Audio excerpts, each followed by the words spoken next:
All right, well, hi everybody, and welcome to Off Grid and Off Road. Thought it was about time maybe we did a little bit of a shoot on the greenhouse and show you the build and where it's at now. So we're going to take you inside. Darcy's going to show you around a bit, and we're going to show you how we put it all together. So let's get to it.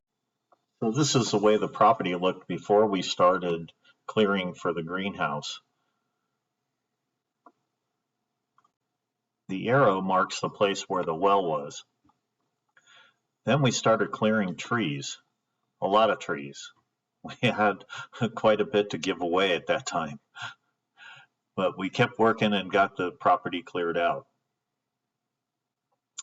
You can see in the background the tractor. I was using the area for our party pavilion to gather more material for fill. We started getting it cleared out and started filling in and building up the area. But I was also cutting into the hillside, which gave us some rocky material that we used on the outer edge. We started getting a pad done, and before you know it, there's the well again, and we were ready to start framing. The framing was all done out of 4x4 pressure treated material, and the trusses were built on the shop floor in the shop using one as a template. Luckily, I had my buddy's mini excavator to go ahead and set those trusses because they were pretty heavy. They were wet. Well, we started the framing, got some of the trusses up, and then worked on from there. At this point, we were starting to build the rest of the walls and getting the rest of the trusses set to get the exterior framing completed.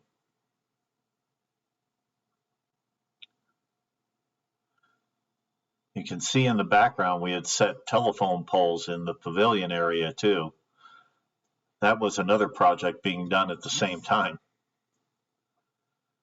Then we started framing in our little pony walls, which were 2 feet high, going around the perimeter. I truly wish I would have insulated those at that time, but I didn't.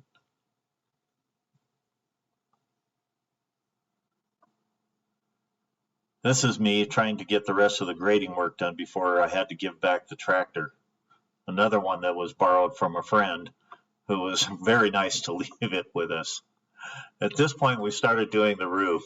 This is all the polycarbonate panels going up. Roof trusses were laid out to where the 10-foot panels would fit top to bottom.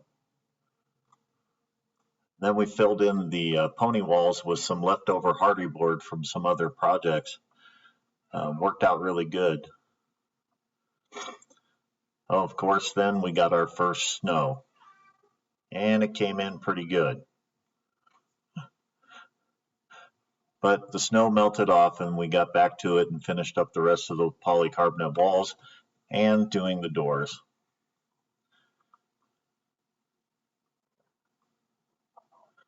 Then we got started on the planters, and most of the planters on the inside were filled with dead wood and then some straw, and then we filled them with good soil.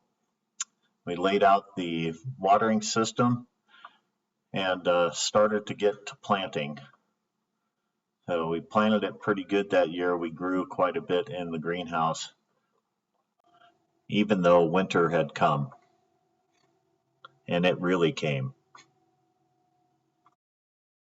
So most everything we had for the build on the greenhouse was all just from photographs that we took during the build.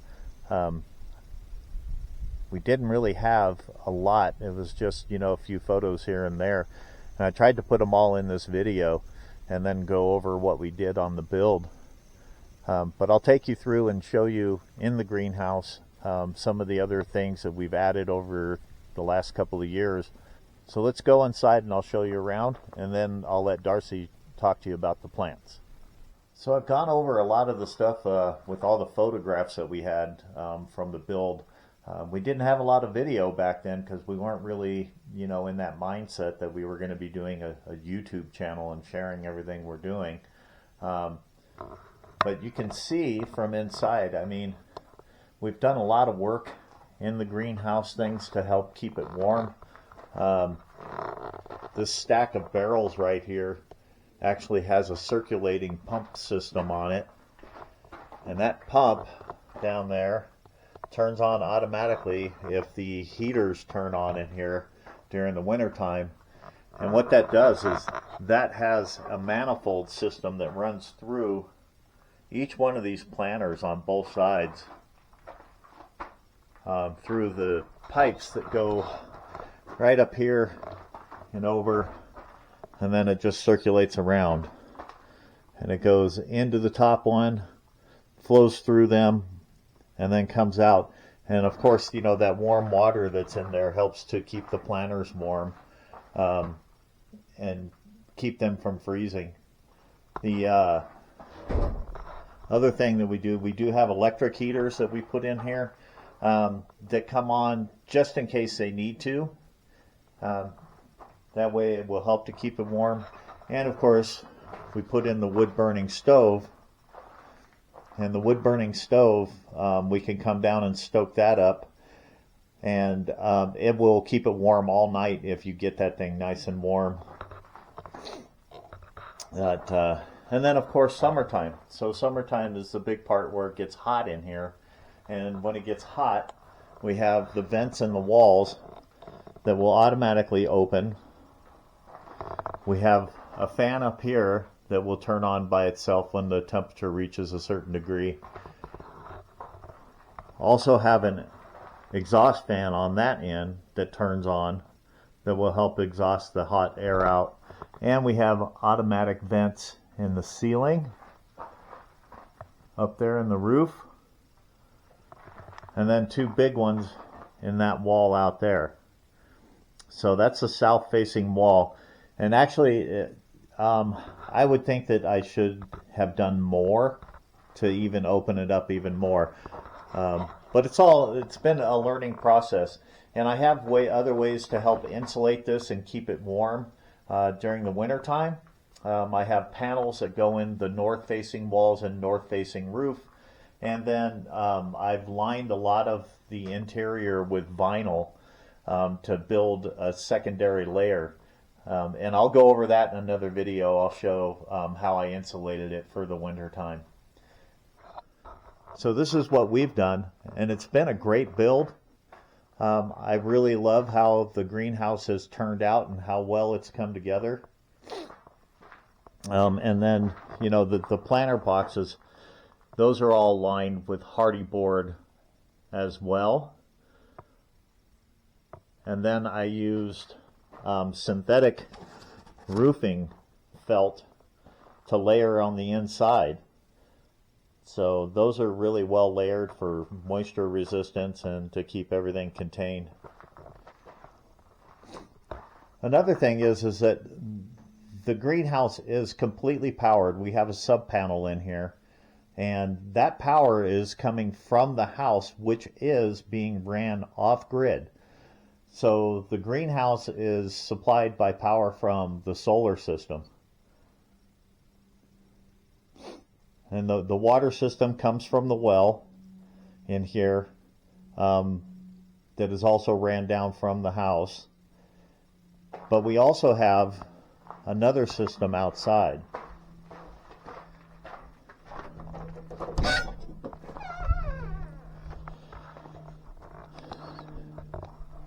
And outside here, you can see the hose coiled up, but that comes from a cistern in the ground up there that is catching water off the roof.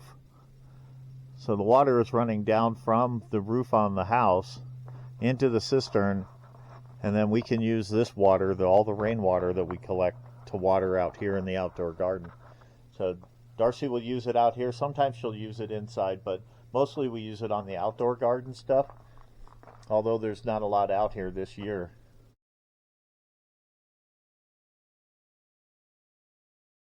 And the plants seem to really like the rainwater.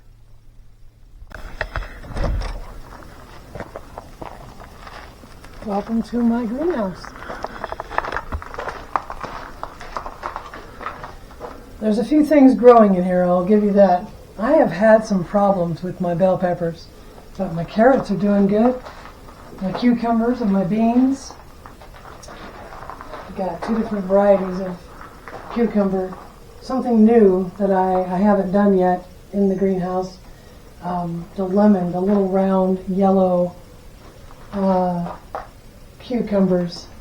They're called lemon. So we can edit that out. Also, my yellow squash and my zucchini. And then if I look at the center, I like my succulents. But these are tomatoes. This is where they started, and we've had these tomatoes for probably about 2 years or over 2 years, and they produce a lot. In fact, they have grown in the other gardens, and I get about half a dozen tomatoes off of these plants every day. Right now, it's the middle of August, and I have mostly herbs otherwise in the center here. So I have lavender, oregano, the thyme, and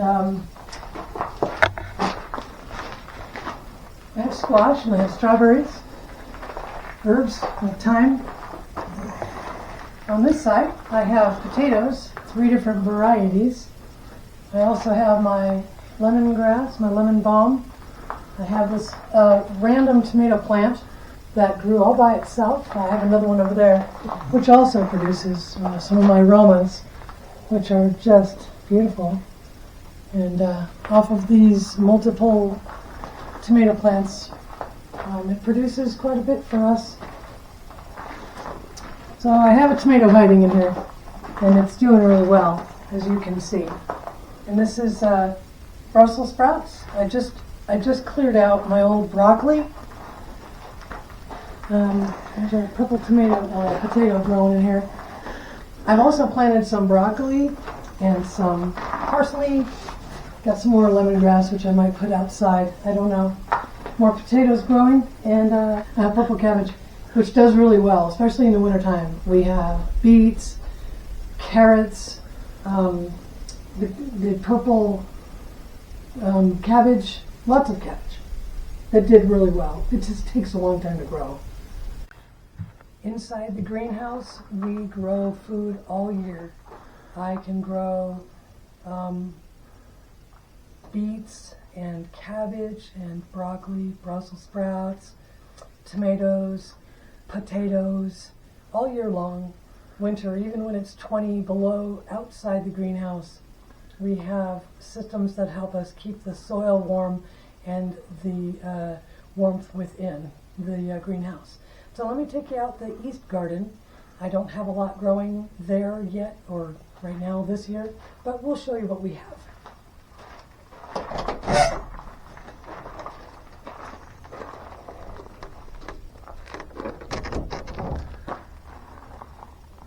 These are the metal troughs, which you can get at Home Depot, Ace, Tractor Supply.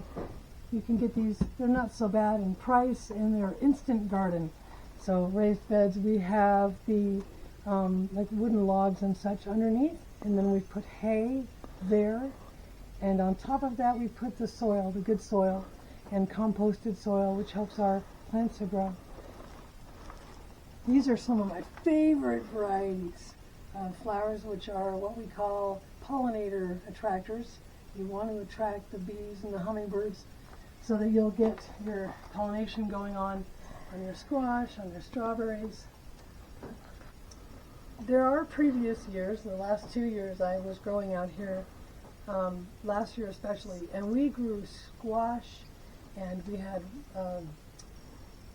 lots of vegetables. I had cucumbers, and the reason that we're not growing so much out here this year is because our house is for sale, and I don't want to tend to so many plants if we have to leave. So there's that.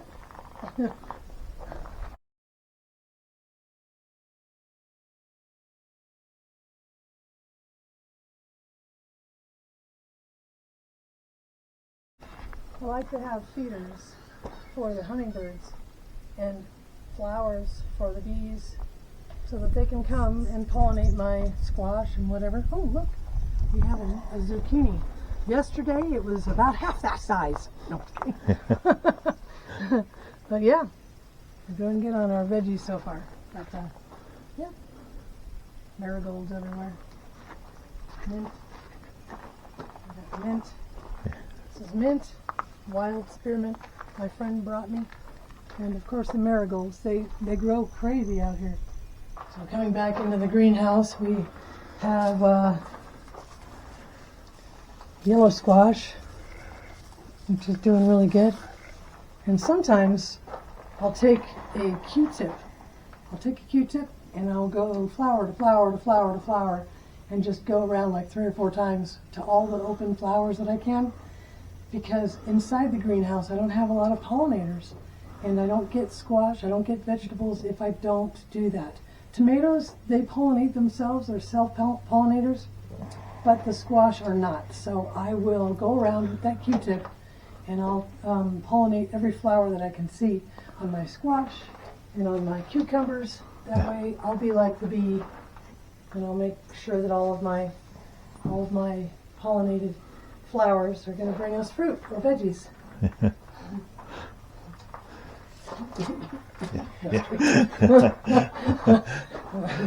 And so, just so you guys can see that we are actually, growing pretty much year-round in the greenhouse all the time. The outdoor garden, it's too bad this year we didn't get to really grow much, but just to show you, that it does function. It's, a living, working greenhouse. We get lots of food out of it, and as Darcy mentioned, tons of tomatoes. So it's been really good. This has been a great greenhouse, and we look forward to something new on the other end. But we thought that we would really share with everybody what we've accomplished here, and hope you enjoyed the short video.